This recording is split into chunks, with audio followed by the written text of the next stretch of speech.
Hola, hola, Dios te bendiga mucho. Bienvenidos a una nueva clase de la Escuela de Ministerio Sobrenatural en esta materia de los dones de revelación.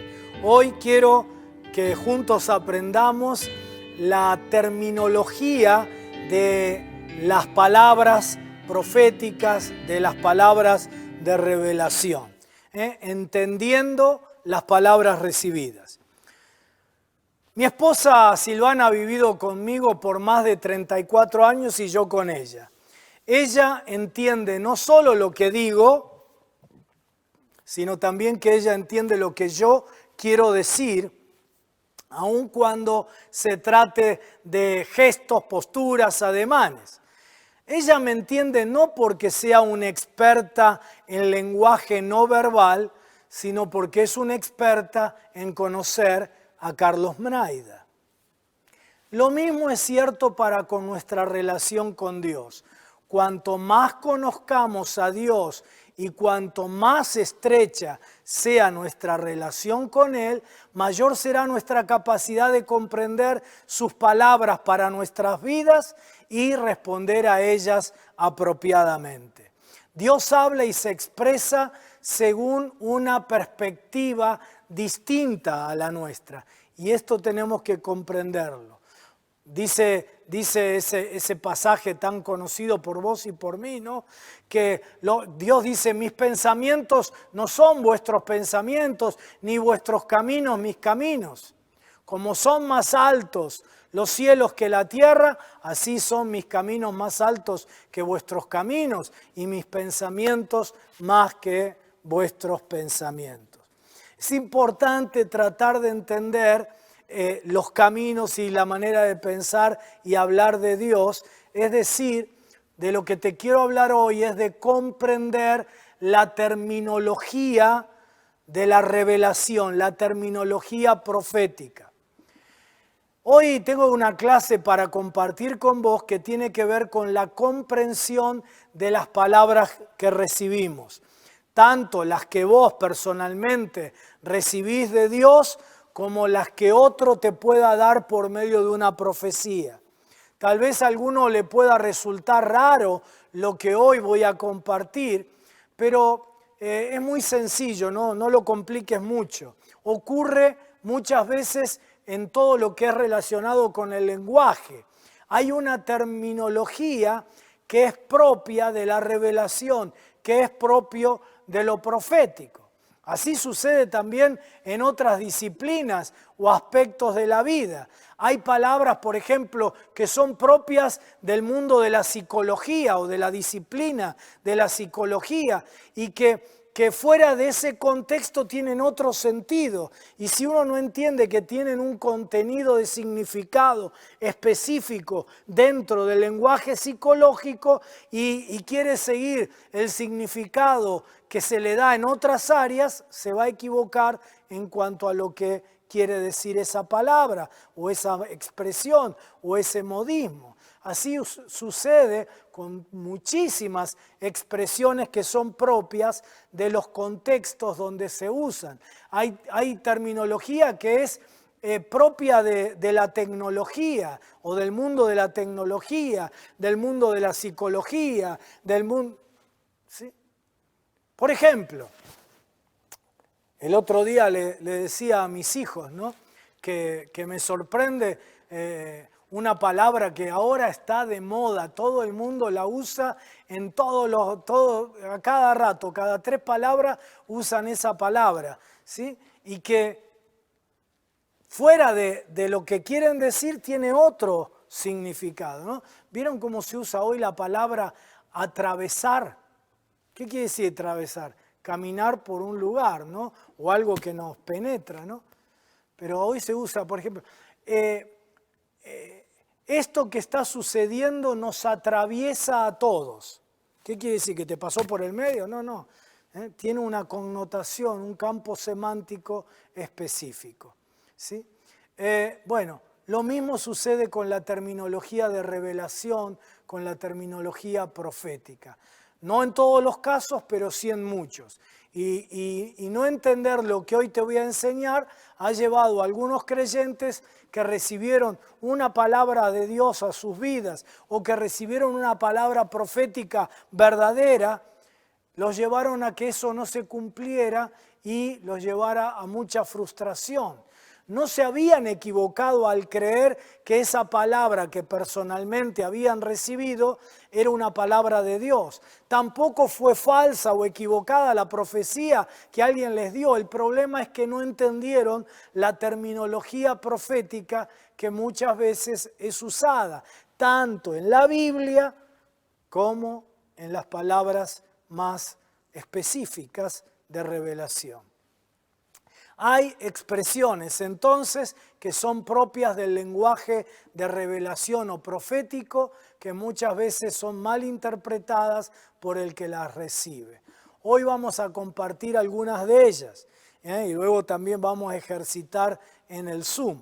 Estas expresiones que les voy a compartir y que son tan comunes en las palabras proféticas conforman solamente un listado ilustrativo. No estoy haciendo una descripción exhaustiva de todas, sino que es ilustrativo con el propósito de ejemplificar el estilo del lenguaje profético.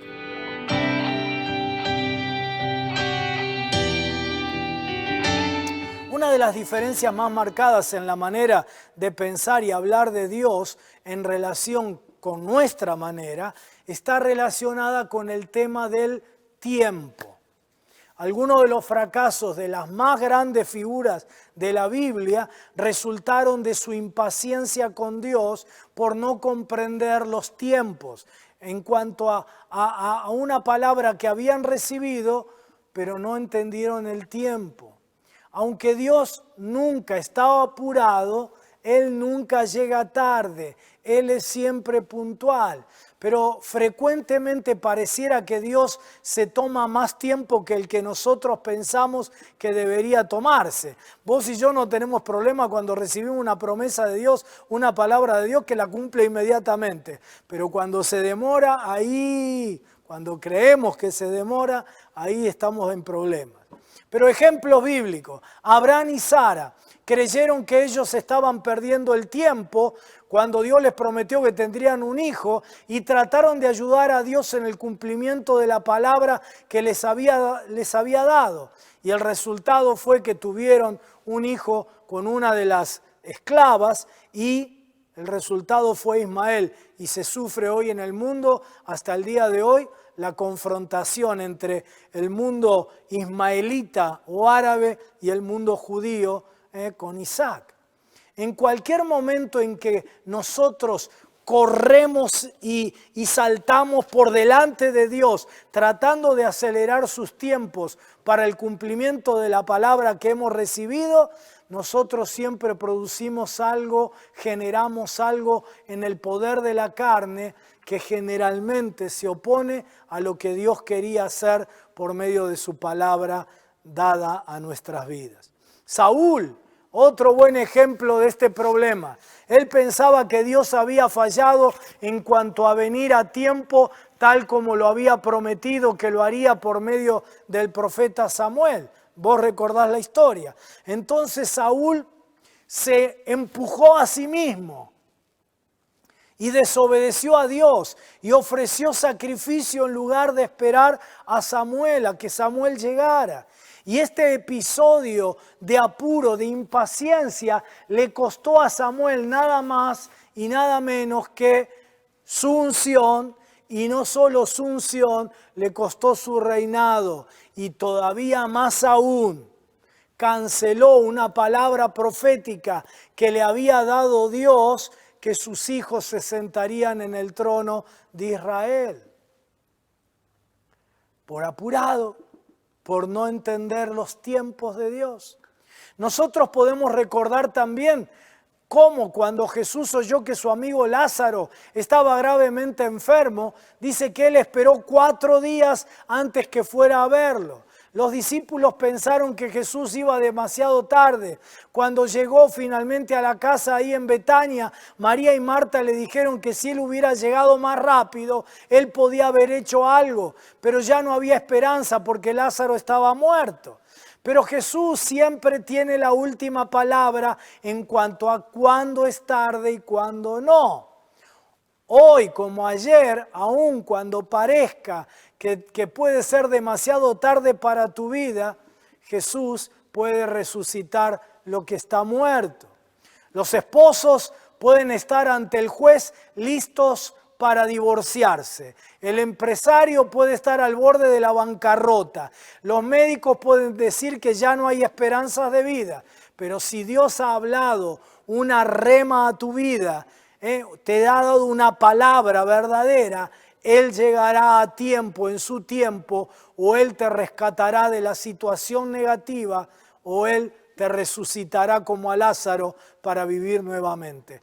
Perdóname un paréntesis en la enseñanza, pero siento que esta palabra que acabo de decir está tocando vidas, está tocando gente que estaba ya en el límite del tiempo y que ahora necesita seguir creyendo y aferrarse a la palabra, porque ahora viene el poder que resucitó a Lázaro de entre los muertos y está tocando tu vida. No sé quién sos, no sé para quién es esta palabra, pero por favor, si la estás viendo, la estás recibiendo y está ocurriendo en tu vida, escribí en el chat porque esta palabra es de Dios para vos. Vuelvo a la enseñanza. Saber que Dios tiene su propia agenda y su tiempo puede ser un estímulo para aquellos que están esperando en fe. Saber que Dios tiene su tiempo es un estímulo para los que esperan en fe, para los que creen en la fidelidad de Dios, que Dios va a ser fiel en cumplir sus promesas, para aquellos que aprendieron a no dudar nunca del amor de Dios y saben que Dios nunca se equivoca. Pero también puede ser una frustración para la carne, probando la paciencia en nuestras vidas. Uno de los comentarios bien intencionados que a veces nos molesta más, ¿verdad? A vos y a mí escuchar decir es cuando estamos ahí, ¿no?, esperando y no pasa nada, cuando alguien viene y nos dice, no te preocupes, lo que estás esperando sucederá en el tiempo de Dios. Y sí, es cierto, lo sabemos, pero yo lo estoy esperando que suceda ya. Sin embargo, por exasperante que sea el comentario, es verdad. Dios tiene un tiempo para que las cosas ocurran. Su agenda puede no tener sentido para mi pensamiento racional. Nuestros corazones pueden protestar y reclamar, ¿por qué, Señor? Pero finalmente uno aprende que su horario es necesario para la plenitud, la madurez y que cada cosa funcione en el orden apropiado.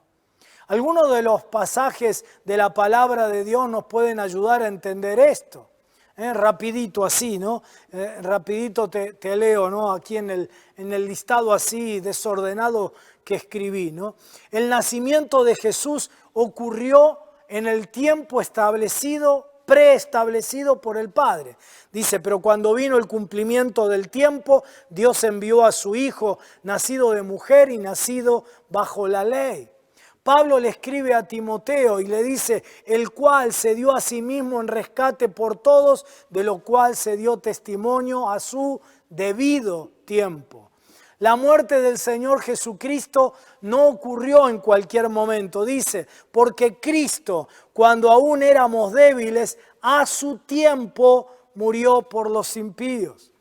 El punto omega, el punto final de la historia, tiene su hora ya determinada, dice, de reunir todas las cosas en Cristo, en la dispensación del cumplimiento de los tiempos, las que están en los cielos como las que están en la tierra.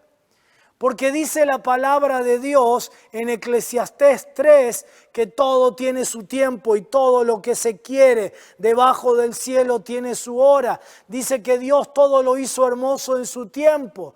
Porque dice también que allí hay un tiempo para todo lo que se quiere y para todo lo que se hace.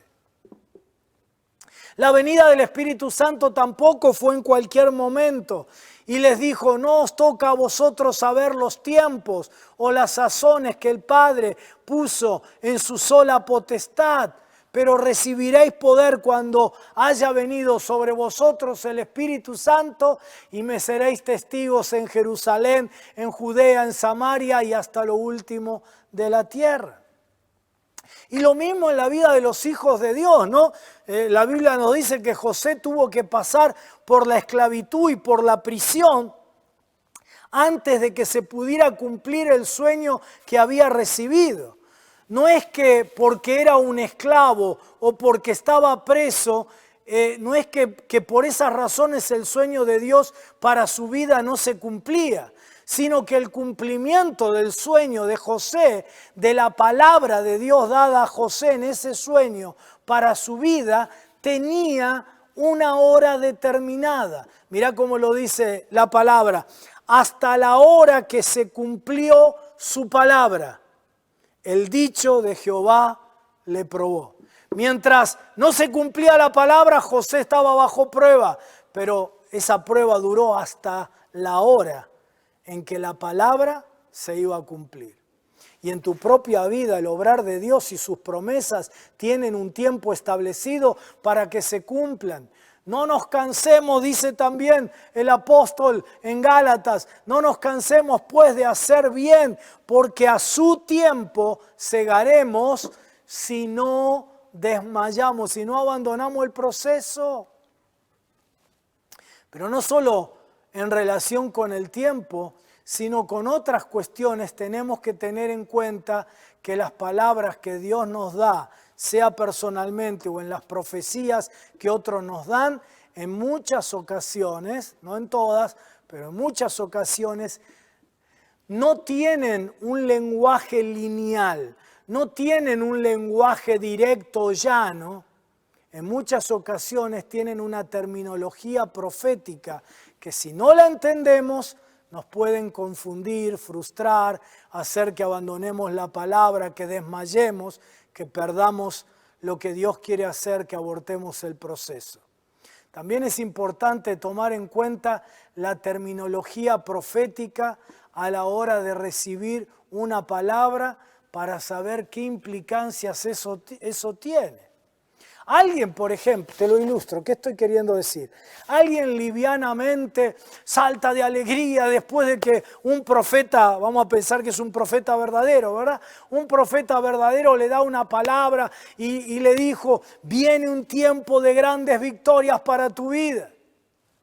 Y la persona que recibió la palabra viene, me abraza y me dice, pastor, el profeta tal me dijo esto. Y está bien que se alegre, ¿verdad? Porque viene un tiempo de grandes victorias para su vida. Pero también debe saber que no hay grandes victorias sin grandes luchas. Y si no entiende la terminología profética de que cuando se anuncia una gran victoria es porque primero va a tener que pasar por una gran batalla, por una gran prueba. Cuando la lucha llegue a su vida, si no lo entendió, probablemente no esté preparado para ese conflicto. Cotejará lo que está viviendo, esa situación de lucha, con la profecía que recibió del profeta que le dijo victoria y va a pensar, pero este profeta entonces fue un falso. Me dijo victoria y estoy en medio de la peor batalla de mi vida. Pero no es que la profecía fue falsa, sino que siempre a un tiempo de victoria le precede un tiempo de conflicto, porque no puede haber victoria sin batalla previa. Y lo mismo, de esta manera te ilustré, ¿no? De cómo la terminología profética, tenemos que entenderla en su marco de la revelación. Lo mismo en otras expresiones que forman parte de la terminología profética. Pueden darse en una palabra que vos recibís de Dios o en una palabra profética.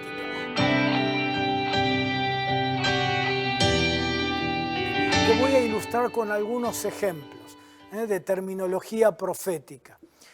En estos casos tenemos que entender bien estas palabras para no confundirnos ni desilusionarnos. Empecemos por las relacionadas con el tema tiempo. Algunos ejemplos. La palabra de repente o la frase de repente. Cuando un evento repentino ha sucedido, uno puede creer que se trata de algo espontáneo, pero cuando uno profundiza más, uno puede notar que un largo tiempo de preparación ha conducido a la manifestación repentina.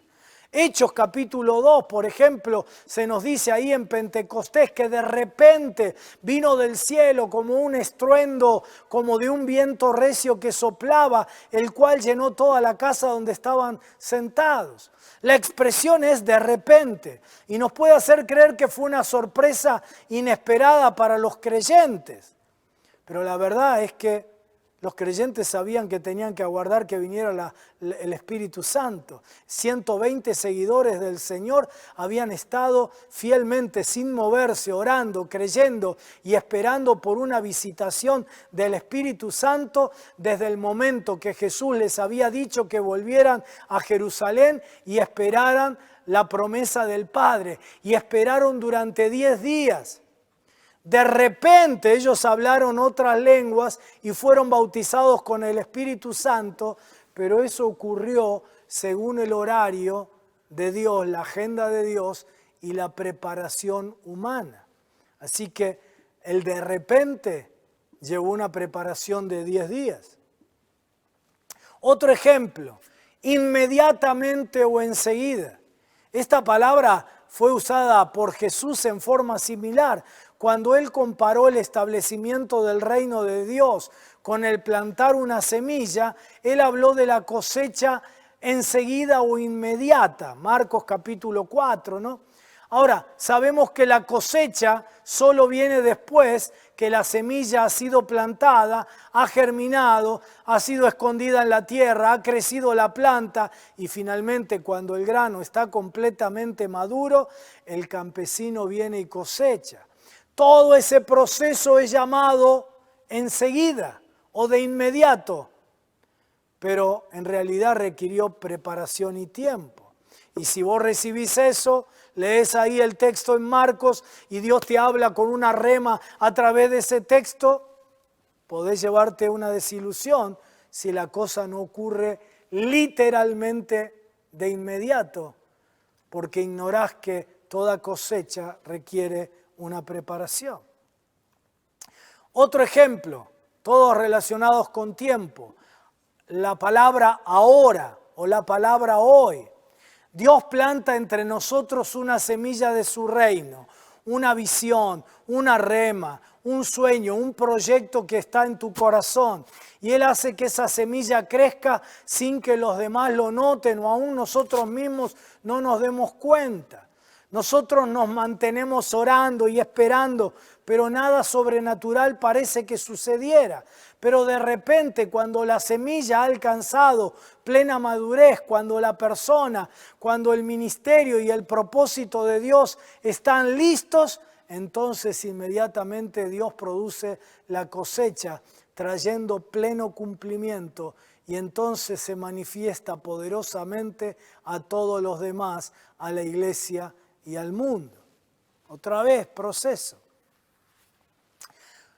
Consecuentemente, no deberíamos preocuparnos demasiado acerca de cuándo Dios conducirá la visión a su cumplimiento y manifestará la realización de la palabra que Él nos ha dado. Nuestra tarea es mantenernos regando la semilla, limpiando la tierra. Nosotros simplemente tenemos que mantenernos haciendo lo que tenemos que hacer, creyendo, confesando su cumplimiento y moviéndonos en la dirección de la cosecha. Solo el Señor conoce el tiempo y cuando las cosas están hechas en su tiempo adecuado, entonces la palabra recibida será plenamente cumplida, nuestras vidas preservadas, Cristo será glorificado, la iglesia será edificada y el mundo afectado positivamente. Cuando nosotros escuchamos esas palabras, ahora u hoy, este día o palabras similares, nosotros pensamos habitualmente que la referencia es algo que sucederá inmediatamente o en dentro de las próximas 24 horas. Pero en la terminología profética, sin embargo, muchas veces esos términos no tienen un significado literal.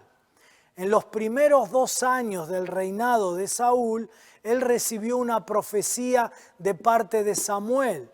Saúl había fallado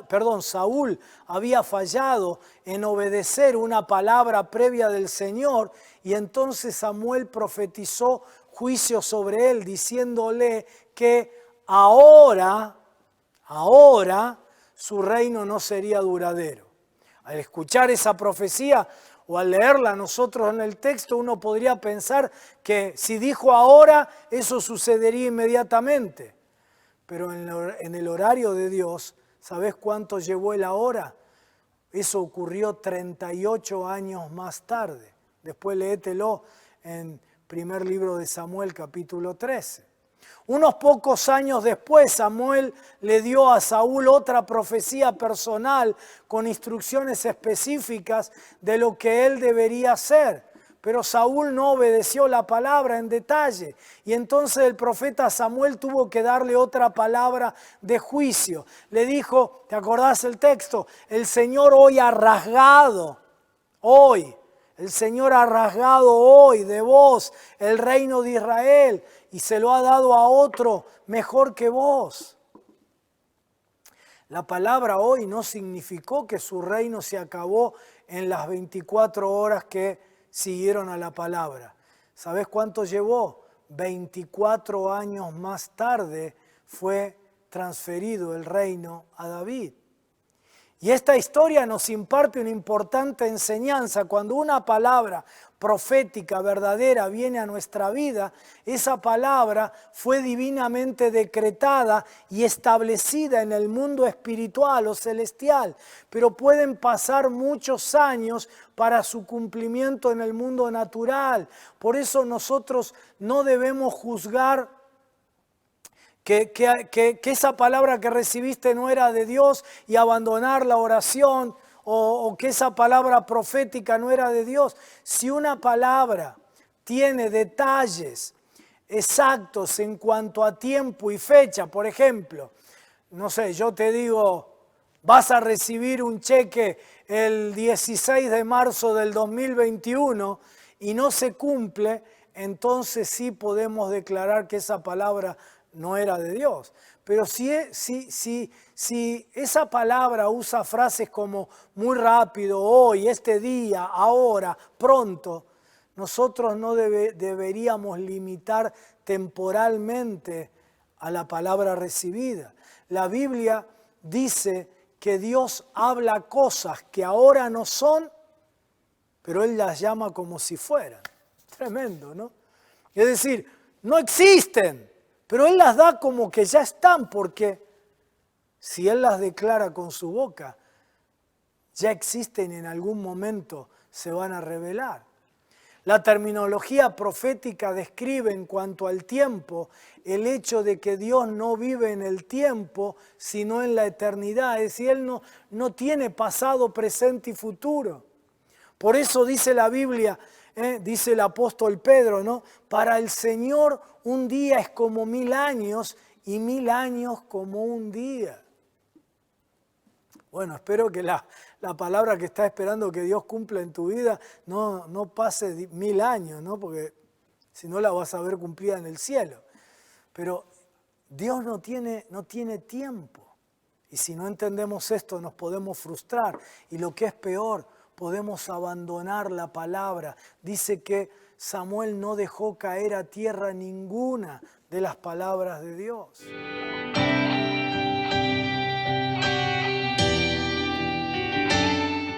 Quiero que veas ahora el proceso de cumplimiento y los terrenos, ¿no? Preparación.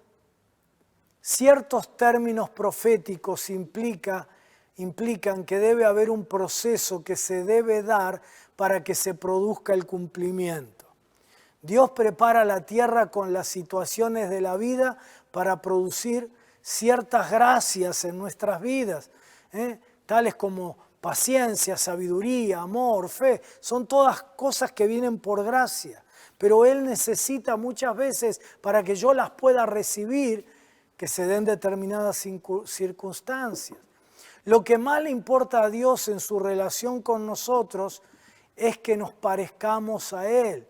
Si Dios habla proféticamente o Él te habla a través de una revelación personal allí en tu habitación, que Él planea darnos algunas de esas gracias o que la manifestará poderosamente en nuestras vidas, nosotros debemos entender que ocurrirá un proceso para que eso suceda.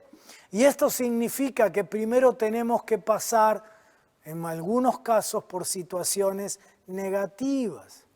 Lamentablemente nosotros tenemos la tendencia de vivir sobrenaturalmente solo cuando nuestros propios recursos se acaban.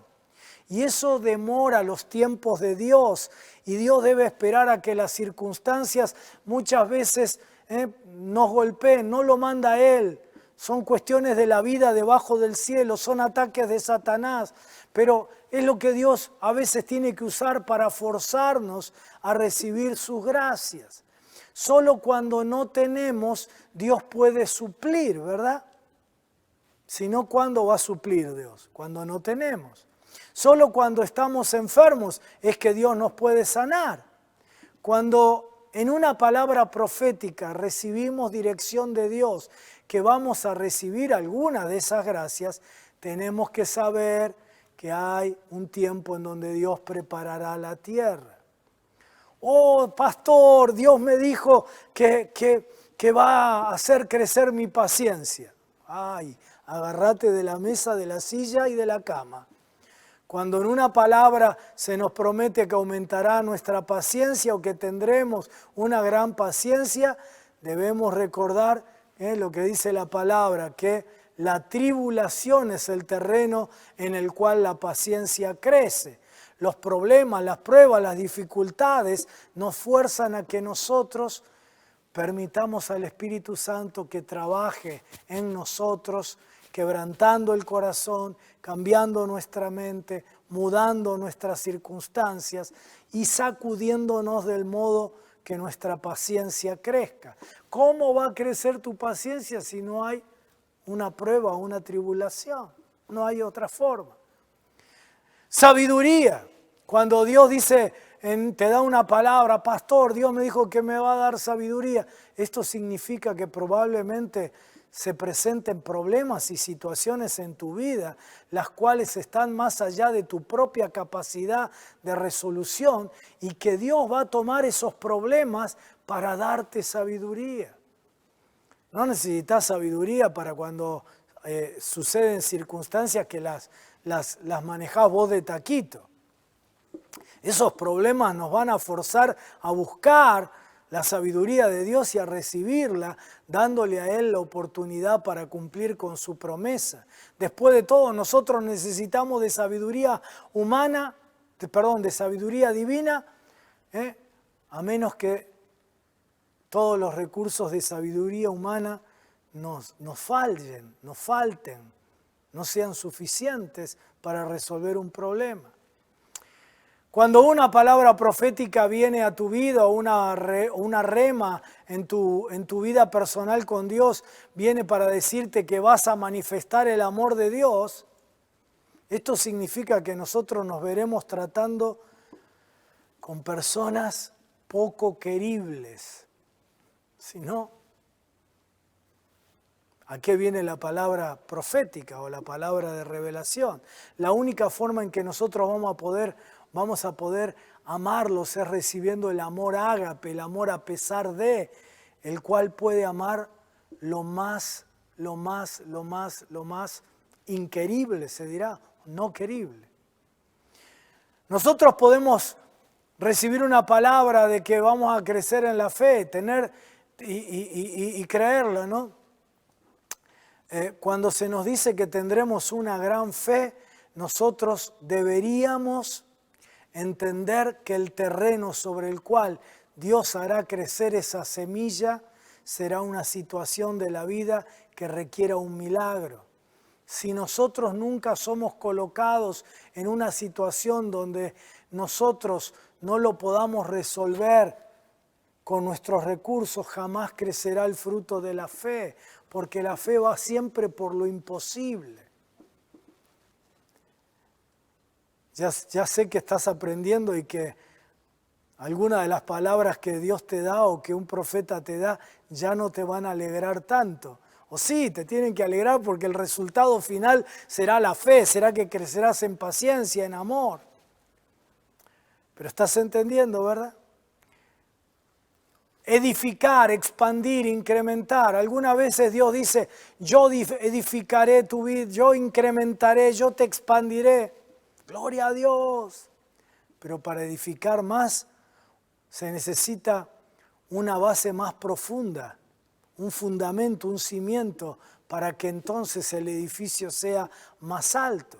Y esto significa que nosotros debemos primero romper en la antigua edificación, cavar en nuestras mentalidades, en las antiguas y limitadas bases y colocar bases nuevas. Te voy a dar una gran cosecha. Cuando Dios nos da esa palabra, entonces el proceso profético se moverá según la etapa en la que nosotros estamos cuando recibimos la palabra. Te voy a dar una gran cosecha. Si esa palabra la recibiera un campesino agricultor en el momento en que no hay nada, él sabrá que lo que tiene que hacer cuando recibe la palabra será preparar el terreno, romper los terrones duros, arar, etc. Pero si esa palabra la recibe cuando ya el terreno estaba arado y preparado, entonces sabe que lo que tiene que hacer es sembrar. Pero si recibe esa palabra de que le viene de parte de Dios una gran cosecha cuando ya ha sembrado, sabe que lo que tiene que hacer es orar por las condiciones climáticas para que sean favorables. O tal vez que lo que tiene que hacer es fumigar para que los insectos no estropeen la cosecha, o fertilizar, o lo que sea. Depende en qué momento recibe la palabra para saber qué tiene que hacer. Y una palabra profética sobre una cosecha espiritual requiere el mismo cuidado, la misma dedicación, la misma diligencia, la misma cooperación y trabajo. La fe sin obras es muerta y no podemos esperar poseer el cumplimiento de la palabra. Simplemente declarar la rema de Dios no la cumplirá a menos que también hagamos nuestra parte y obedezcamos. La obediencia de Noé no hubiera servido para nada si él hubiera construido el arca recién cuando vio llover. David tuvo que ser fiel cuidando el rebaño, matando al león y al oso antes de que pudiera enfrentar a Goliat. Los 3 reyes de Israel, Judá y Edom tuvieron que cavar los pozos en el desierto antes que la promesa profética de Eliseo de agua llegara a cumplirse. A veces el proceso de preparación pareciera que no tiene sentido para nuestro razonamiento humano y natural, pero si nosotros hacemos la preparación, entonces Dios proveerá abundantemente según su palabra profética. Pastor, me profetizaron una gran victoria. Bueno, ya te lo expliqué esto, ¿no? La gran victoria implica que primero vas a tener que tener una gran batalla. Vas a pasar por un tiempo de gran lucha.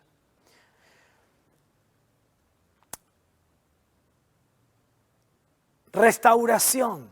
Cuando recibimos una palabra profética de restauración, esto tiene 2 significados. Cuando Dios dice que Él restaurará ciertas cosas a nosotros, eso significa que nosotros vamos a recuperar, nos será restituido aquello que hemos perdido. Pero si Él dice que Él nos restaurará a nosotros, entonces Él está advirtiendo que pasaremos nosotros por un proceso como el de la restauración, por ejemplo, de un antiguo automóvil, Cada pieza es tomada aparte y tratada. Lo que ya no sirve más es cambiado y luego se ensambla todo nuevamente y se lo vuelve a armar al auto y a pintar. Puede que pasemos por un tiempo de gran confusión, de dolor, antes que experimentemos la restauración. Expresiones como nueva revelación, visión, dar lugar a un ministerio. Este es el tipo de terminología que el ángel Gabriel usó cuando dio a María su profecía personal acerca de dar a luz un ministerio que bendeciría al mundo. El proceso vivido por María probablemente sea similar al que debemos pasar nosotros para dar a luz un ministerio. Antes de que haya un proceso de alumbramiento, nosotros debemos tener una íntima relación con Dios que dé la oportunidad para que el Espíritu Santo plante esa semilla de visión ministerial en nosotros. La visión entonces crece como un bebé en el seno de nuestro espíritu. Paciencia, ajustes, cambios son requeridos en el proceso desde la concepción al nacimiento. José te va a querer dejar, gente que estaba alrededor tuyo no lo va a entender y te va a querer dejar. Pero como el útero de una madre, nuestra alma se está preparando, se dilata, se estira hasta que sentimos que no podemos más. Nosotros llegamos a sentirnos incómodos, pesados en nuestro caminar espiritual, sintiéndonos como una mujer embarazada en los últimos tramos de su embarazo. Y aún más, como la mujer embarazada, nosotros sentimos después de los 9 meses de espera en los cuales hemos soportado todo lo que podíamos, que la situación tal vez se ha puesto peor en lugar de mejorar. Los dolores más duros vienen en el momento del parto, en los momentos previos al cumplimiento de la palabra profética, del nacimiento de esa realidad que nos ha sido profetizada. En muchas ocasiones pasamos por los momentos de mayor estrés. Como muchas mujeres en esos momentos clave nos preguntamos, ¿por qué habré pedido esto? O decimos, yo no quiero seguir adelante con toda esta historia del ministerio prometido. Pero si nosotros, en lugar de desmayar, persistimos y trabajamos con los dolores fluyendo en la dirección de la palabra recibida, en lugar de resistirla, entonces el ministerio profetizado o prometido por Dios a tu vida será visible para todos los que nos rodean. ¿Sí? Así que cuando recibas esa palabra de un ministerio nuevo, de un alumbramiento en tu vida ministerial, sabé que vas a tener que pasar por ese proceso. Y cuando lo pases, no digas, pero si Dios me dijo que iba a tener un ministerio bendecido. Sí, la criatura es maravillosa cuando nace, pero el proceso es doloroso. Muchas personas reciben palabras acerca de Dios, acerca de su prosperidad o de su crecimiento o acerca de ministerios mundiales. Uno los ve y tienen todo el potencial dado por Dios para que eso ocurra, pero lamentablemente pasa el tiempo y no hay resultados. Y una de las razones es que ellos no están dispuestos a pagar el precio pasando por el proceso de cambio que Dios requiere para que la promesa se cumpla. Una chica hace muchos años recibía siempre palabra de Dios que Él le daría a un hombre que sería un siervo de Dios. Y cada vez que le parecía que era uno, no ocurría nada, no se le acercaba el muchacho. Y venía a mí y yo le dije varias veces, ¿sabes? Vos recibiste una promesa de que ibas a tener como varón tuyo, como esposo, un siervo de Dios. Pero tengo que decirte que ningún siervo de Dios va a ponerse de novio con alguien que no actúa, que no habla, que no piensa como una sierva de Dios. Mientras vos te vistas, actúes y hables como lo haces, jamás ningún chico consagrado que sea un siervo de Dios de verdad va a verte como una sierva de Dios y como su potencial novia. Pero ella no quería pagar el precio de cambiar. Seguirá sola o terminará casándose con cualquiera. No porque las palabras que ella recibió fueran equivocadas, sino porque no pagó el precio. Y lo mismo sucede cuando recibimos palabras de grandes ministerios, ministerios mundiales, etc. Cuanto más grande sea el ministerio al que Dios nos quiera llevar, más grande será también el proceso de preparación. Primero tendrá que pasar la persona por experiencias de rechazo, de abandono, de sentimientos de no ser nadie. Y si no, mira la Biblia, así ocurrió con José, con Abraham, con Moisés, etc., ¿no? Como regla, aunque hay excepciones, aquellos que de repente alcanzan el éxito sin pasar por ese proceso de trato, habitualmente no mantienen su pureza ni continúan con su maduración personal. Logran el ministerio, pero el carácter no fue modelado y terminan en un escándalo.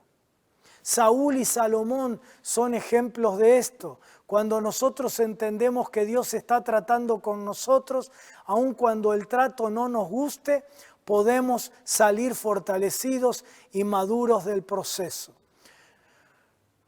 Otras frases: yo haré, tú harás, nosotros haremos. Cuando Dios nos dice en una palabra yo haré acerca de grandes cosas que Él planea hacer, no significa que Él las hará aparte de nuestro envolvimiento y participación.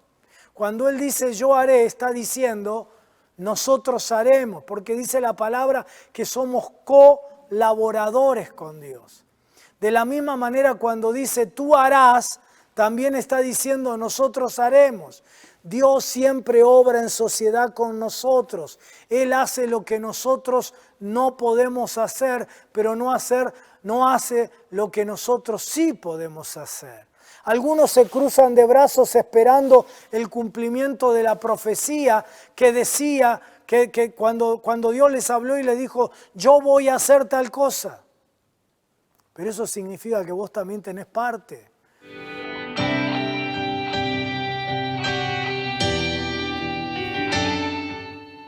Bueno, estas son algunas de las expresiones que les compartí y que son tan comunes en las palabras proféticas, en las revelaciones que surgen de la Escritura cuando recibimos una rema de Dios.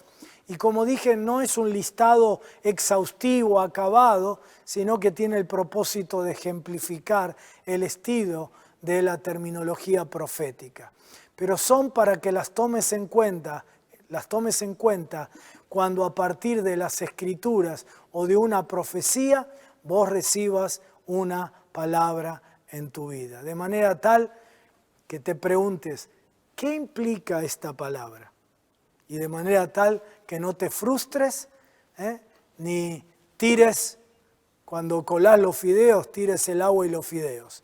Y digas, esta palabra que yo creí que venía de Dios, me equivoqué cuando la recibí, y abortes lo maravilloso que Dios va a hacer en tu vida. Dios te bendiga muchísimo, ¿sí? Seguimos con el break, con la siguiente materia, y luego ponemos esto en práctica también en el Zoom. Dios te bendiga mucho, te abrazo.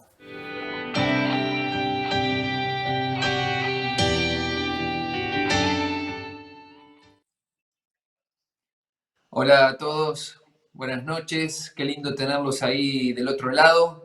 Tenemos como el martes pasado un break muy corto,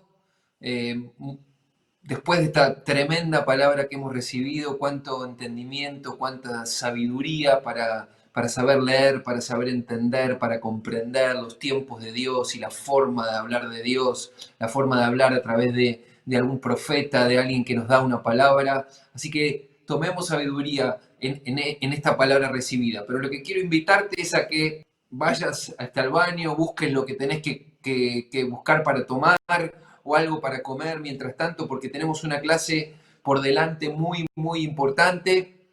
La clase va a ser un poco larga, así que vamos a llegar hasta aproximadamente las menos cuarto, o sea, 20:45 aproximadamente, así que no se preocupen, va a haber Zoom lo mismo, por ahí sea un poquitito más corto de lo normal, pero no se preocupen, se va a extender, se extendieron ambos videos, fueron un poco más largos de lo que estamos acostumbrados, así que, pero la importancia de la palabra, así que nos relajamos, le pedimos a Dios que nos haga entender y comprender y bajar todo el conocimiento que hemos recibido en el día de hoy. Y quiero invitarte a la clase que sigue, importantísima, ¿sí? Lo comentaba Matías la vez pasada, el martes pasado, esta enseñanza que estamos recibiendo, que empezamos a recibir el martes pasado y que continuaremos por los próximos 2 martes más, aparte de hoy, tiene que ver con el hecho de poner en práctica, de multiplicar en otros ese proceso de sanidad que recibimos o por el que fuimos enseñados por Matías durante el mes de septiembre. Todo eso en lo profundo, todo ese proceso que fuimos tan sabiamente guiados por Matías para lograr sanidad en nuestra vida, bueno, tenemos posibilidad de multiplicarlo en otras personas. Y el pastor Maxi López Acebo nos enseña magistralmente cómo hacerlo con orden, con respeto, con unción de parte de Dios, pero principalmente también con un método. Así que presten atención a las enseñanzas que vienen. Es importante, esta es una escuela de ministerio, así que nos está enseñando a ministrar a otras personas. Así que enfoquémonos específicamente en aprender estos pasos prácticos que el pastor Maxi nos enseña. Así que, repito, vayan, acomódense, en 2 minutos /3 estamos empezando nuevamente, así que lo que tengan que hacer ahora, este es el momento. Veo ahí 200 y pico de personas enganchadas en el programa, así que felicitarlos porque martes tras martes están buscando la presencia de Dios, están buscando capacitarse y prepararse y adquirir herramientas para poder ministrar a otros con inteligencia, con sabiduría, con revelación. Así que es importante todo lo que estamos haciendo. Bueno, veo ahí que no sé si se me quedó tildado mi chat, pero no se mueve demasiado, pero puede ser que hayan ido a hacer el descanso y que esté hablando solo, no hay ningún problema, esa es la idea. Así que bienvenido sea, sí. Sí, gracias Adelia, gracias. Bueno, si ya estamos, si querés ir preparando, Cali, el video, en 1 minuto más lo arrancamos, no quiero ocupar mucho más tiempo porque decía se extiende. Sí, ahí está. Vamos, vuelvan, vayan volviendo, vayan tomando su lugar, vayan acomodándose nuevamente, tomando ahí el espacio, el lugar en la silla, en el sillón donde se estén acomodando y nos preparamos. Que Dios te bendiga, que Dios realmente te llene de sabiduría, te capacite con inteligencia, con sabiduría, con revelación, con método para ministrar a otros en sanidad. Arrancamos con la segunda parte de la escuela y nos vemos al finalizar todos en el Zoom. Prepárense porque también va a ser un tiempo maravilloso. Que Dios los bendiga.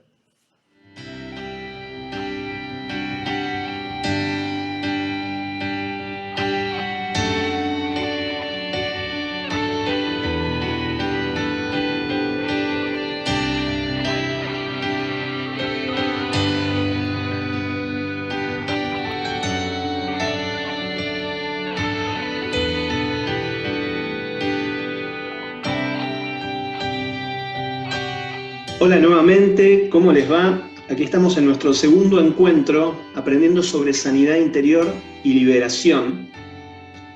En el encuentro pasado estuvimos viendo cómo se generan las ataduras, cuáles son las áreas que uno puede indagar para identificar dónde el diablo generó esas ataduras y la importancia también de identificar la obra que Dios viene haciendo en la persona para deshacer las obras del diablo, pero a la vez fortalecer la obra de Dios. Y vimos que hay diferentes enfoques, es decir, hay diferentes estadios en los que una persona puede estar, y en el encuentro pasado vimos el primero de los estadios, que es cuando una persona se acerca a nosotros a pedir consejería, administración, y todavía no conoció a Jesús, todavía no le fue presentado el Evangelio. Decíamos que lo más importante, lo fundamental, es lograr que la persona pueda tener un encuentro con Cristo, que pueda tener una conversión, y en base a eso, hacer un discipulado. Y generalmente la administración de liberación y demás, a menos que haya una situación muy grave de posesión espiritual, a veces es preferible demorarla hasta ver que la persona realmente tenga un compromiso con Cristo y la administración que vayamos a tener vaya a ser efectiva, porque de lo contrario vamos a estar trabajando sin un piso firme y muy posiblemente pase eso de que la casa quede vacía, limpita, y el espíritu que salió vaya a buscar a otros 7 peores y el estado postrero sea peor que el primero. Entonces, fundamental esta cuestión de Cristo tiene que ser el Señor en serio, tiene que haber una conversión, tenemos que corroborar con la persona que estamos siguiendo que haya tenido este encuentro, que haya tenido esta conversión y que tenga un compromiso de seguir caminando con el Señor. La segunda situación que se nos puede dar, o el segundo escenario, es que una persona haya empezado a venir a nuestra iglesia. Entonces, se puede dar de dos maneras, ¿no? La persona que empieza a venir, por ahí ya vino un par de reuniones, ya hizo decisión de fe, esa es una de las opciones, pero cuando la persona hizo la decisión de fe, pero recién está empezando y hace poquito que viene, nos vamos a encontrar prácticamente en el primero de los escenarios, es decir, alguien que le dijo sí a Jesús, pero que todavía realmente no lo conoce. Por ahora escucha, cree, quiere, pero va a ser muy importante hacer ese caminito de discipulado para que realmente haya una transformación, una conversión, para que la liberación realmente tenga sentido, fundamento y dure en el tiempo, porque de lo contrario, de nuevo, muy posiblemente quede en lo superficial y no vaya a lo profundo, a los cambios que estamos esperando, cambios reales y transformacionales en las personas. Ahora, también se puede dar el caso cuando una persona empezó a venir a nuestra congregación, que sea una persona que viene de otra congregación. Y acá tenemos que tener varios temas en cuenta, ¿no? El primer tema a tener en cuenta es cómo se fue de la congregación anterior. Si se fue de una buena manera o si se fue en conflicto. Porque muchas veces cuando nos toca atender a alguien que vino de otra congregación, justamente nos piden atención porque vino por ese conflicto. Tuvo una decepción, tuvo un encontronazo con los líderes. Tenemos que indagar si realmente hubo un error de parte del liderazgo de la congregación anterior, y en cuyo caso incluso hasta le podremos pedir perdón de parte del cuerpo de Cristo, de haberle generado una herida. Habrá que guiar a la persona, si viene herida, a perdonar a sus líderes, a sus hermanos de la congregación anterior, y muchas veces hacer un proceso de restauración al punto de que pueda volver a su congregación anterior. Muchas veces las personas se van porque no entendieron el concepto de algo que se quiso proponer en la iglesia anterior, de alguna cuestión que les hizo ruido y no entendieron, pero bueno, lo importante es poder lograr la paz entre la persona que tenemos atendiendo y sus líderes anteriores, ¿no? Entonces, muy importante tener esto en cuenta a la hora de ministrar a alguien que vino de otra congregación. Ahora, muchas veces la persona ya está decidida, no quiere volver a la congregación anterior, hace todo un proceso de perdón y de sanidad en base a lo que le pudo haber pasado en la otra congregación, si es que realmente tuvo un tema en la otra congregación, ¿no? Tenemos que entender que cuando esto pasó, cuando hubo una decepción muy grande, cuando los líderes anteriores fallaron, lastimaron, y esto puede pasar en cualquier congregación, es muy importante entender que el proceso de restauración lleva tiempo. Las personas, hasta poder volver a ganar confianza en sus hermanos, en los líderes, necesitan tiempo. Yo digo que es algo similar a cuando en una pareja uno le falla al otro, ¿no? Uno engaña al otro. Dios puede restaurar, pero hasta que la confianza se vuelve a construir, eso lleva tiempo. Y muchas veces tenemos que aprender a esperar ese tiempo. Una persona que llega y la derivamos, perdón, la derivamos a un grupo café, la derivamos a una célula, digamos a a un grupo pequeño, muchas veces al principio nos va a estar midiendo el aceite, digamos, va a estar esperando a ver cómo actúan los líderes para confiar. Y muchas veces llevará tiempo, si esa persona estaba sirviendo en otro lugar y sufrió una decepción muy grande, llevará tiempo hasta que quiera volver a servir. Y a veces es mejor. Muchas personas vienen de haber servido por ahí en exceso, de haber vivido en la iglesia en vez de haber tenido una vida balanceada con la familia y demás, y es preferible esperar hasta que llegue el tiempo correcto para volver a servir. Entonces, muy importante a tener en cuenta cuando nos tocan personas que están viniendo hace poquito. Otra posibilidad, otro escenario que se nos puede dar, es una persona que viene de haber estado apartado. Y esto se puede dar en cualquiera de los escenarios anteriores también, es decir, alguien que hace mucho se congregaba y ahora está volviendo, y puede ser que nunca tampoco haya tenido un encuentro real con Jesús. Uno tiene que entender que el haber estado congregado no es sinónimo de haber estado en comunión real, de haber conocido a Jesús. Mucha gente en nuestras congregaciones viene, pero todavía no han tenido una conversión real. Simplemente lo ven a Dios allá, hacen todos, sienten paz. ¿Vieron esa gente que dice, yo en esta iglesia vengo porque siento paz, porque me siento bien, cuando me voy de acá siento paz? Y está muy bien, van por el buen camino, pero todavía necesitan conocer al que les da esa paz. Y mucha gente todavía no llegó a ese punto, y nosotros necesitamos identificar. Cuando hablamos con alguien que nos cuenta esto, necesitamos identificarlo para poder guiarlo en ese conocimiento. Entonces, estamos diciendo una persona apartada, ¿no? Generalmente una persona apartada puede ser una persona que dejó de congregarse porque encontró errores en otros hermanos, en los líderes, también sintió una decepción. A veces sintieron una decepción con Dios. Esperaban algo de Dios, Dios no lo hizo, alguien les había prometido que Dios iba a hacer tal o cual cosa, Dios no lo hizo, y la persona se aparta.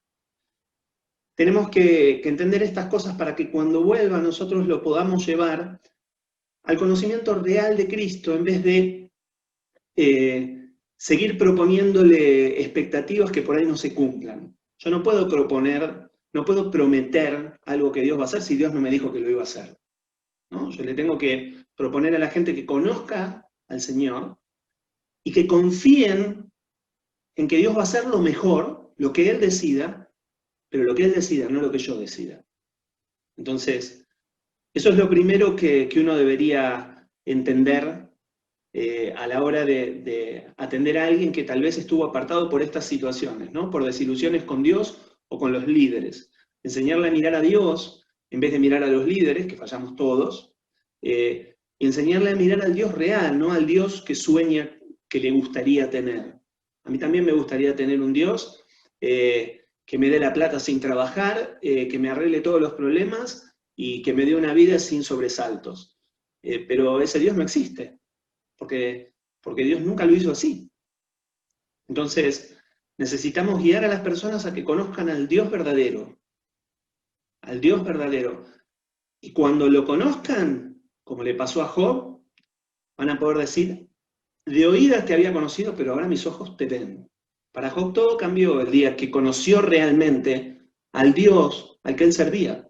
Porque él hacía las cosas bien para Dios, él quería hacer lo mejor para Dios.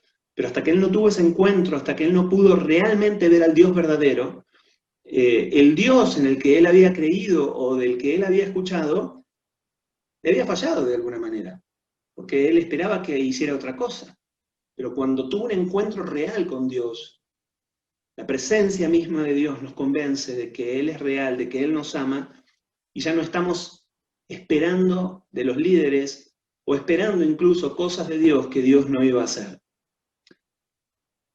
Otra cuestión importante con las personas que se han apartado, o incluso con personas que vienen de otra congregación, tiene que ver con la religión.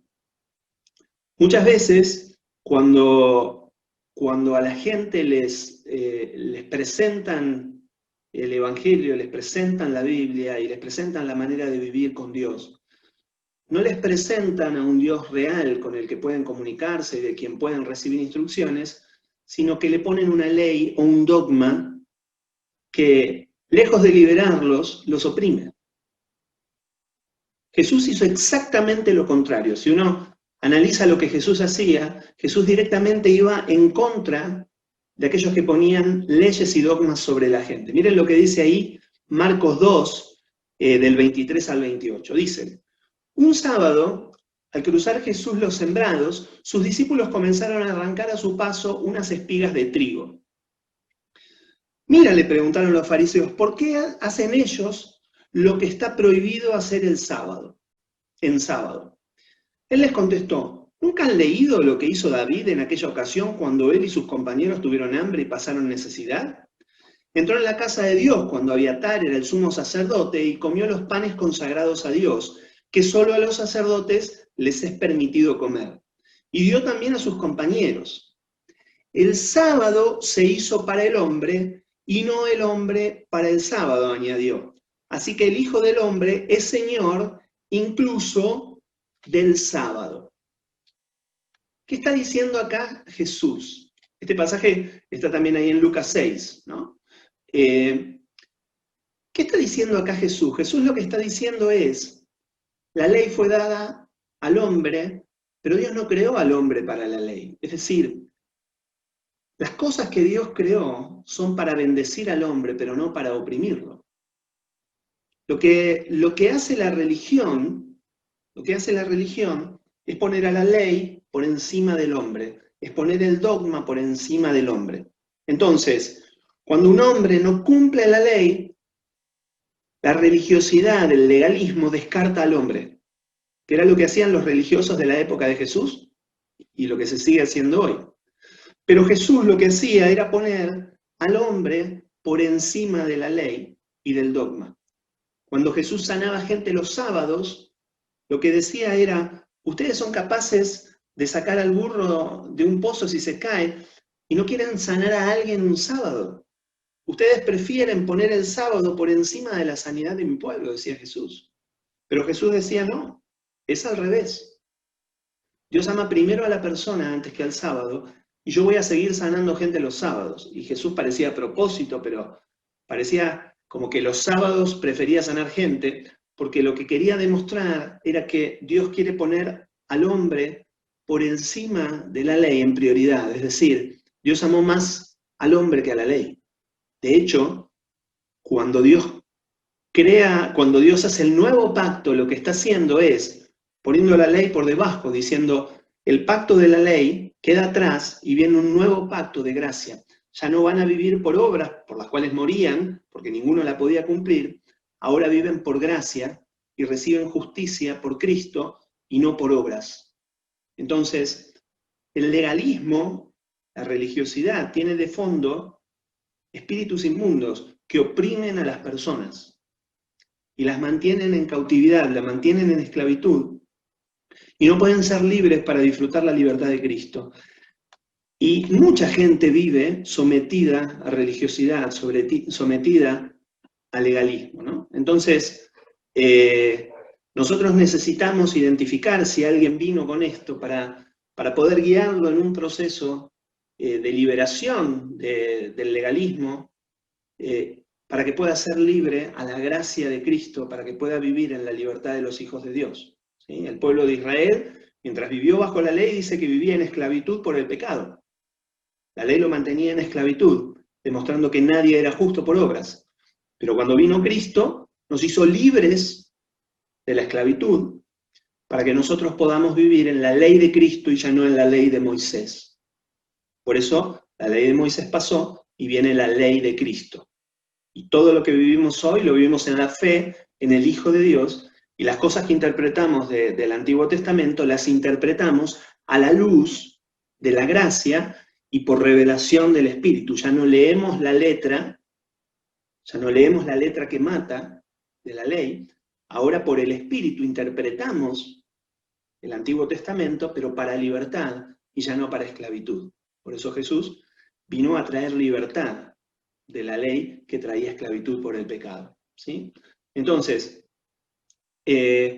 Cuando una persona viene de haber estado apartada, lo que vamos a tener que hacer es identificar cuál era su estado en Cristo antes, si realmente había tenido una conversión, y cuáles fueron las razones por las que estuvo apartado, y trabajar sobre eso, teniendo esto que decíamos en cuenta, ¿no? Teniendo en cuenta que generalmente si se apartó, fueron desilusiones, fueron heridas causadas muchas veces por el propio cuerpo de Cristo. Nosotros fallamos y hay personas a las que lastimamos, y muchas veces tiene que ver con un peso de legalismo que las personas no pueden soportar y no se sienten dignos para seguir caminando con Cristo, cuando en realidad Jesús ya nos hizo dignos por su sangre, no por nuestras obras.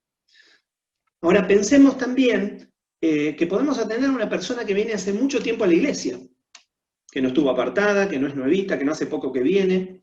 Y decíamos que una persona venga hace mucho tiempo a la iglesia no significa tampoco que haya tenido una conversión real, ¿no?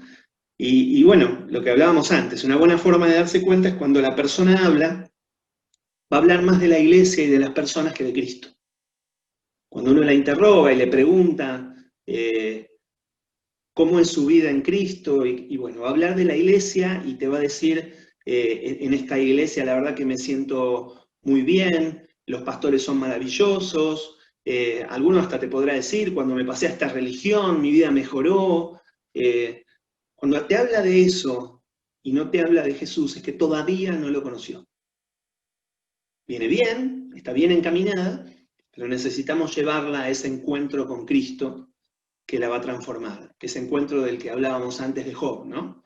Que de oídas había oído hasta que sus ojos realmente lo vieron, ahí en Job 42:5. Y Jesús explicó que de lo que abunda en el corazón habla la boca.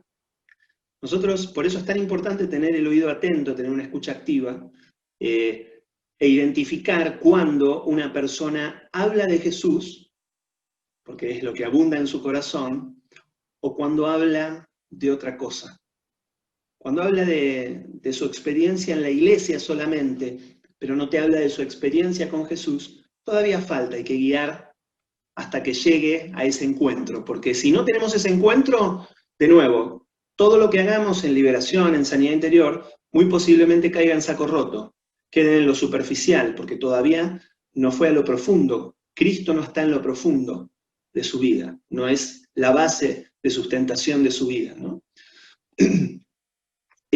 Ahora, la oración de entrega, si bien es importante, pues nosotros obviamente a las personas le hacemos hacer una oración de entrega, si bien es importante, es solo el comienzo.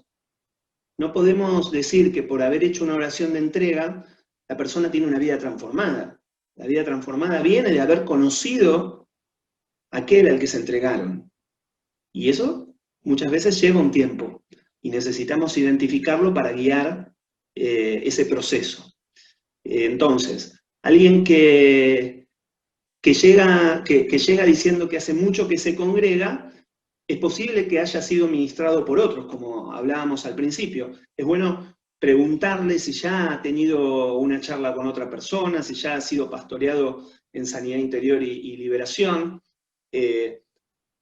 para trabajar sobre lo edificado, ¿no? Para no edificar de nuevo. Si ya pusieron las bases y si ya lo ministraron, es bueno trabajar sobre lo anterior para aprovechar lo que alguien más edificó en esa persona, ¿no?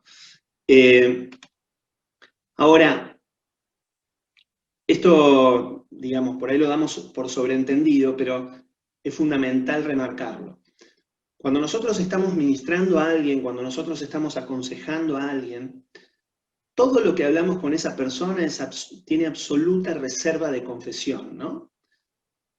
Excepto cuando se trata de riesgo de vida, que una persona está diciendo que la están por matar o que está pensando en quitarse la vida y esto pone en riesgo su vida, y uno ahí no hay secreto de confesión, uno tiene que buscar ayuda, ¿no? Ahora, en el resto de las ocasiones, cuando hablamos con alguien, Si vamos a hablar con otro para pedir consejo porque, por ejemplo, alguien más lo ministró antes o lo que sea, le vamos a tener que pedir permiso a aquel con quien estamos hablando y le vamos a preguntar, ¿puedo hablar con quien te ministró antes para que me cuente lo que estuvieron hablando, para que me dé su visión de cómo charlar nosotros también y demás? Es muy importante este secreto, esta reserva absoluta de confesión. Yo cuando ministro a alguien ni siquiera lo hablo con mi esposa, a menos que me dé permiso para hablarlo con mi esposa y yo se lo diga.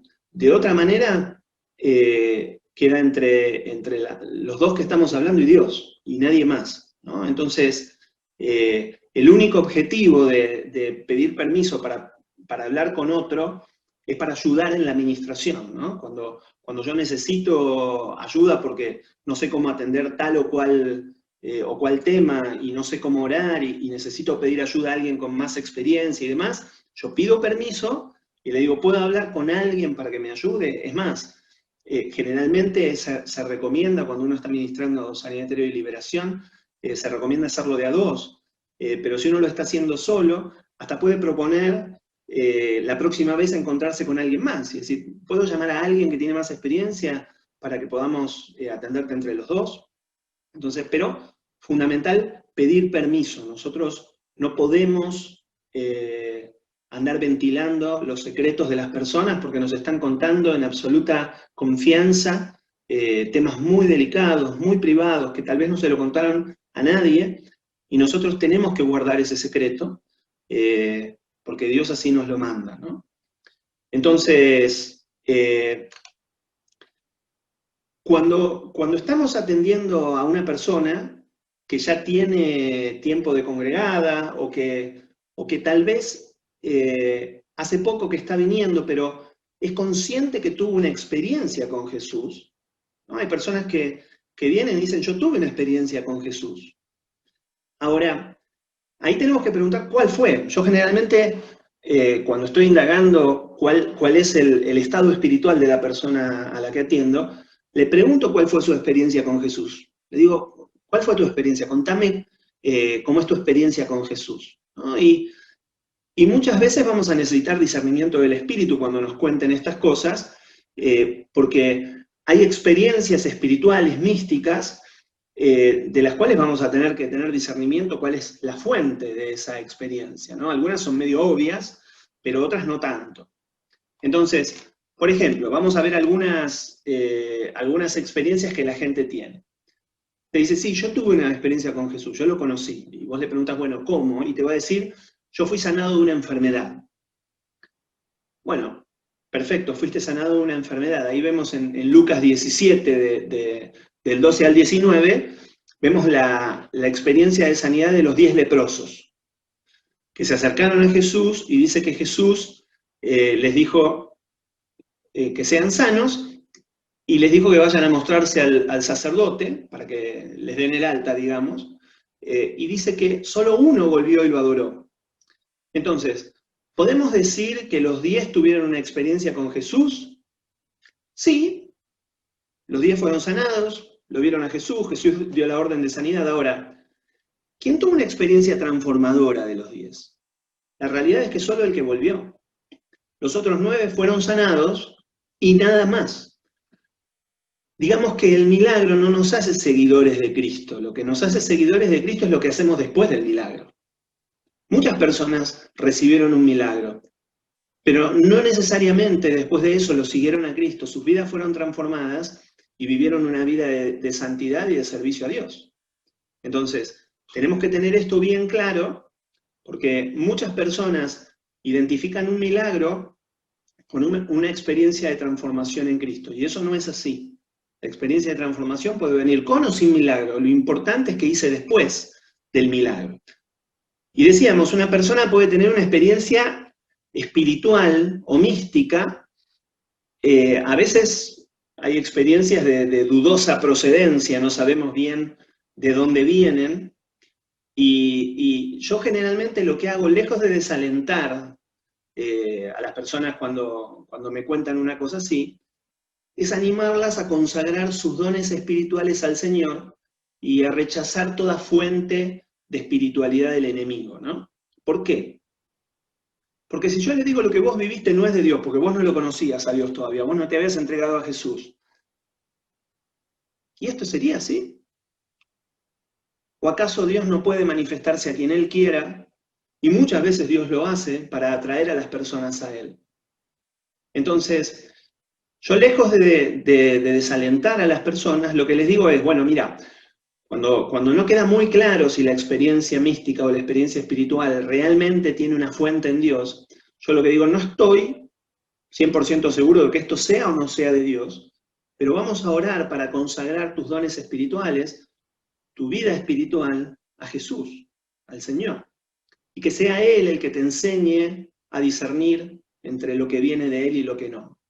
Y les explico que el ser perceptivos espiritualmente no es algo malo en sí mismo. Hay gente que es perceptiva espiritualmente. Los niños son perceptivos espiritualmente. Hay gente que crece con una percepción espiritual que no todo el mundo tiene, pero yo lo que les explico es que es una oportunidad para recibir revelación de parte de Dios si buscamos en la fuente correcta. Entonces, lejos de asustarlos y decirles, no, lo que vos tenés es del diablo. No, lo que les digo es, si vos tenés percepciones espirituales, genial, consagrá esto a Dios, para que sea Dios el que te comunique cosas espirituales y que no haya interferencia espiritual en el medio, para que no sea el diablo tratando de aprovechar tu percepción para engañarte, ¿no? Ahora, otras veces, las experiencias pueden ser más claras. Literalmente pueden ser engaños del enemigo, o pueden ser mensajes de Dios, ¿no? Los engaños podrían ser, por ejemplo, mucha gente viene diciendo que ve sombras, como que ve fantasmas, ¿no? Y ve sombras en la casa y demás. Ahí uno ya puede sacar la conclusión de que no es de Dios. Tiene encuentros con vírgenes, viajes astrales, personas que han hecho viajes astrales, buscando, como hablábamos la vez pasada, en búsquedas espirituales que no son de Dios. Sentir paz a través de prácticas orientalistas, budismo, yoga, les van a hacer sentir una paz, como diría Jesús, la que ofrece el mundo, pero no es la paz de Dios. Entonces, esas cosas que generan experiencias espirituales, claramente uno tiene que decirlo, esto no es de Dios. Y tenemos que explicar que el diablo también genera experiencias espirituales y se manifiesta. Y generalmente se va a manifestar de una forma que te haga sentir bien para engañarte al principio. Después termina mal, pero al principio muchas veces es simplemente el diablo disfrazado de ángel de luz para hacerte sentir bien, ¿no? Y después está el tema de los sueños. Una de las maneras en las que Dios habla es a través de los sueños. Yo generalmente lo llamo sueños Full HD, ¿no? Esos sueños que nos despertamos y nos acordamos todos los detalles, vemos todo perfecto y tenemos muy vívido el sueño en la mente. Y de nuevo, Dios puede dar sueños a personas que son hijos suyos, digamos que ya lo siguen y caminan con él, como podría ser José, ¿no? El soñador. Pero también Dios ha dado sueños al faraón y a Nabucodonosor, es decir, que una persona que todavía no conoció a Cristo haya tenido un sueño muy vívido, que uno interprete que es de Dios, tranquilamente puede ser verdad. Hay mucha gente que piensa que solamente los que le dijeron sí a Jesús y caminan con Él pueden tener revelaciones de Dios. Y no es así. De nuevo, el faraón y Nabucodonosor tuvieron sueños. Necesitaron a un hijo de Dios que se los interpretara. Pero los sueños eran de Dios. Entonces, nosotros haríamos las veces de José o de Daniel, interpretando los sueños de una persona que viene y no entiende por qué soñó eso, pero que lo tiene muy, muy vívido, muy claro, y sabe que hay un mensaje, o siente que hay un mensaje en el sueño, ¿no? Entonces, ahí vamos a estar nosotros para ayudarlos con la interpretación o para orar, para recibir revelación, pero de nuevo, la idea no es desalentar a las personas cuando tienen este tipo de experiencias, sino guiarlas a la fuente correcta y a aprender de Dios a interpretarlas, ¿no? Después hay gente que ha tenido experiencias con Jesús o con ángeles, y esto es lo mismo que hablábamos antes. Para poder saber si realmente fue de Dios o no, la idea es que consagren esas experiencias o que consagren su vida espiritual a Dios y guiarlas a fortalecer su relación con Él para que un día digan, Dios se me apareció para que yo le pueda decir que sí, ¿no? Entonces, que rechacen todo lo que no es de Dios, pero mucha gente ha tenido una experiencia con Jesús antes de venir a congregarse. Y esto está bien, porque Dios lo hace, ¿no? Recordemos que al principio nosotros mencionábamos que estamos para deshacer las obras del diablo, pero para fortalecer las obras que Dios ya está haciendo en las personas. Entonces es muy importante que nosotros las ayudemos a identificar la obra que Dios está haciendo. A mí me toca hablar con gente que no conocía a Cristo, pero que había tenido sueños muy reveladores y eran muy claros de parte de Dios. Y eran sueños a veces que marcaban lo que iban a hacer para Dios, que marcaban el llamado de Dios en esa persona, y la persona todavía no había conocido al Dios que se lo había dado el sueño. Pero es nuestra obligación, es la parte que nos toca a nosotros, guiarlas a que ese sueño se convierta en una realidad en el reino, ¿no?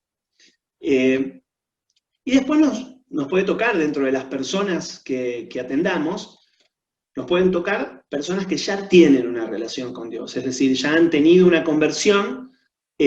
Para esas personas va a ser mucho más fácil entender la necesidad de libertad y de hecho la van a anhelar con todo el corazón. Es decir, una persona que ya tuvo un encuentro con Cristo, que ya tuvo una conversión, cuando se acerque a pedirte oración, ya se va a acercar diciendo, mirá, yo necesito ser libre de esto, de esto, de esto, o me está pasando esto, esto, y yo quiero ser libre, necesito ser libre para vivir la vida que quiero vivir con Cristo, ¿no? Entonces, digamos que ahí ya podemos ir directamente al meollo del asunto, nos vamos a ahorrar seguramente todo el tiempo de discipulado, y va a ser más fácil identificar las cosas que esa persona necesita, ¿no?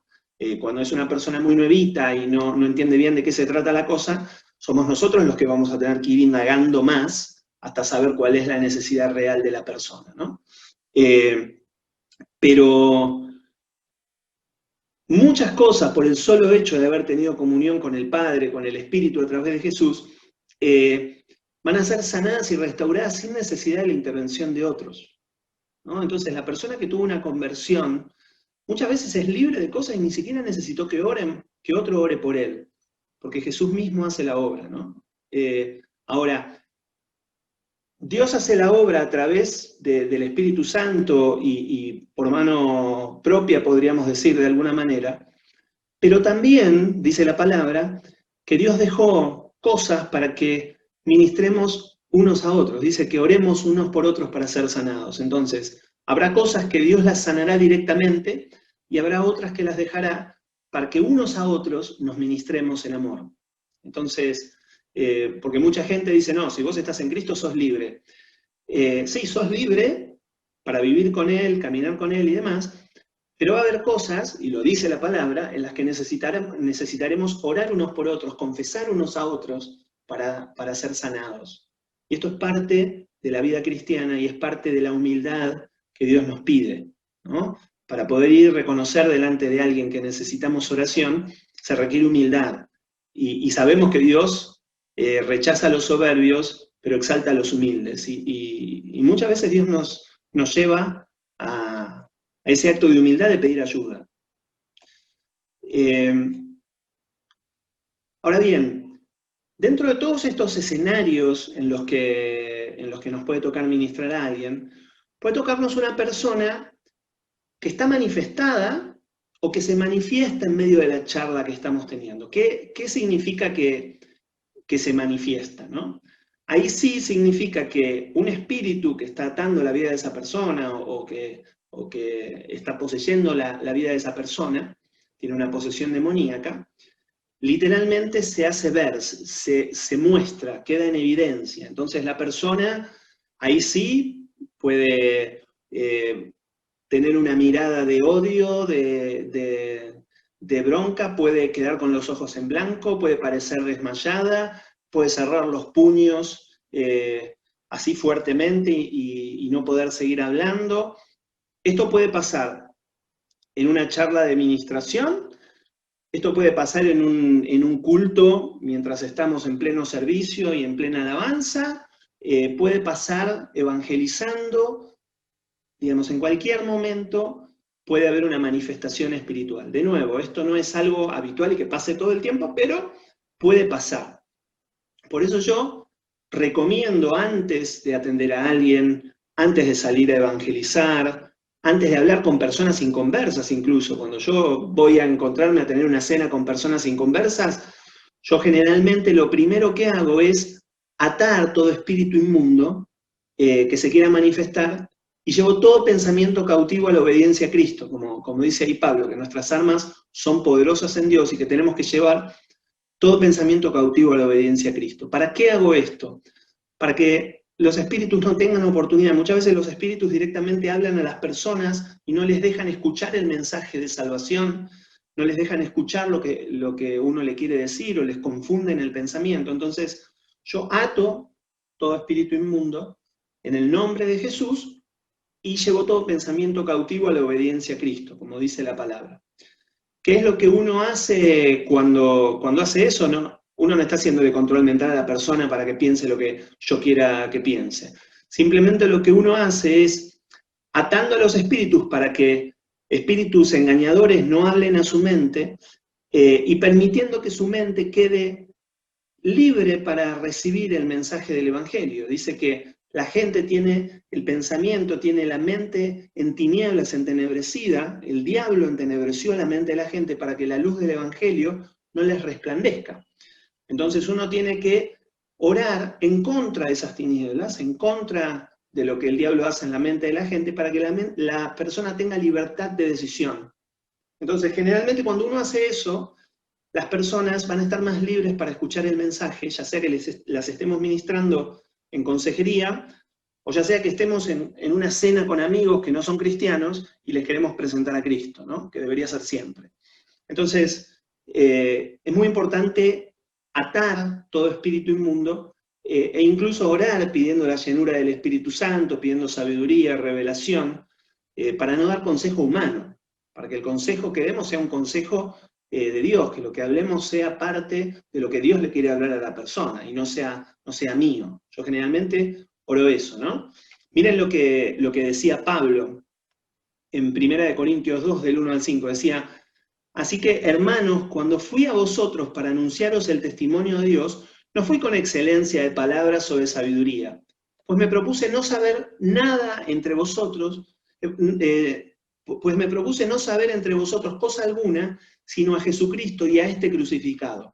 Y estuve entre vosotros con debilidad y mucho temor y temblor, y ni mi palabra, ni mi predicación fue con palabras persuasivas de humana sabiduría, sino con demostración del Espíritu y de poder, para que vuestra fe no esté fundada en la sabiduría de los hombres, sino en el poder de Dios.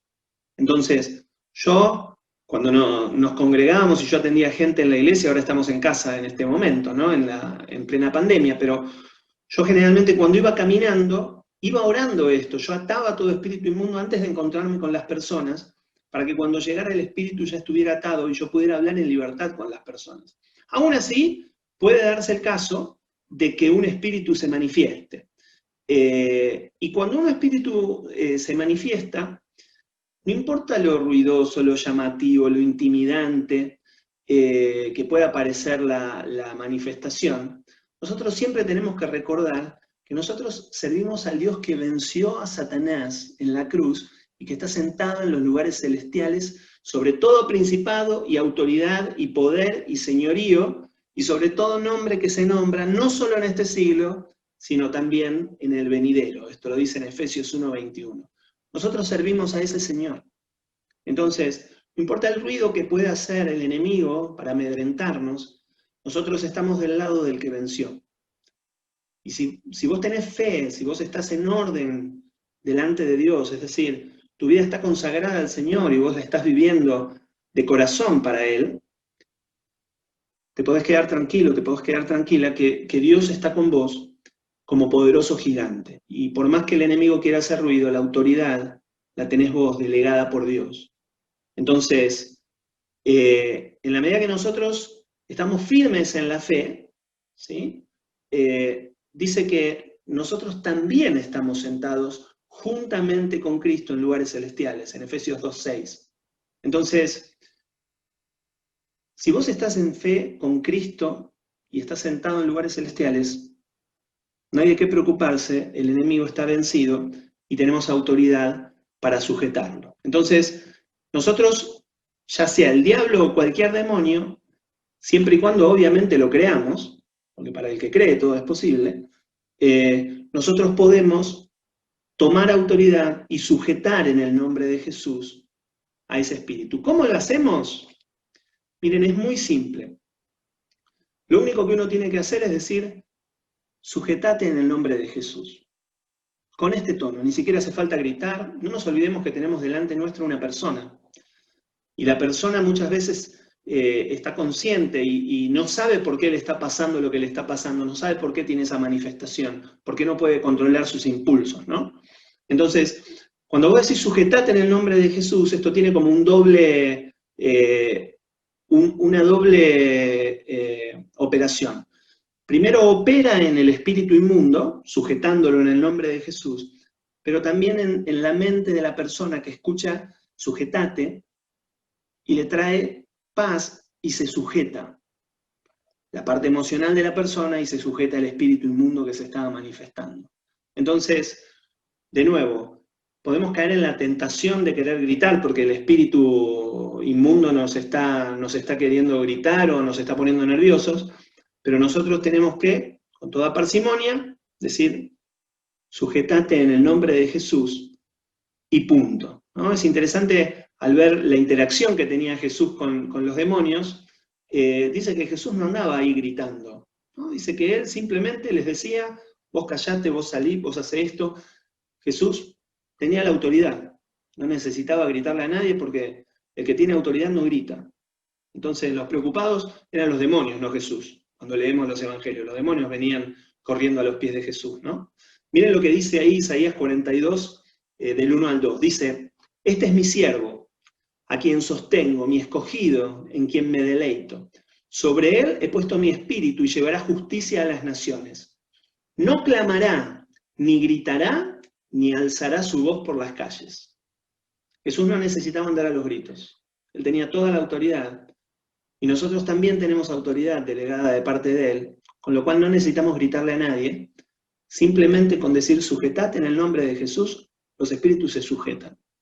Por eso les decía, dejemos de lado los mitos, dejemos de lado las películas de terror en donde nos muestran a los demonios poderosos y a los siervos de Dios débiles.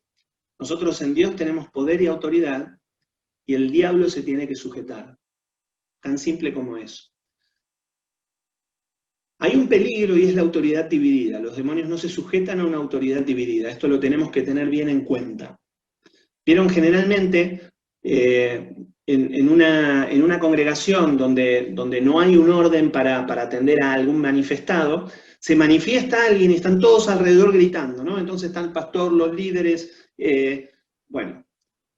todos los que se acercan y en el nombre de Jesús y los demonios no se sujetan. ¿Por qué? Porque los demonios no se sujetan a autoridades divididas, ¿no? Entonces, lo mejor en una congregación es tener a alguien designado para que sea esa persona la que tome la autoridad y el resto lo único que va a hacer es orar por esa persona.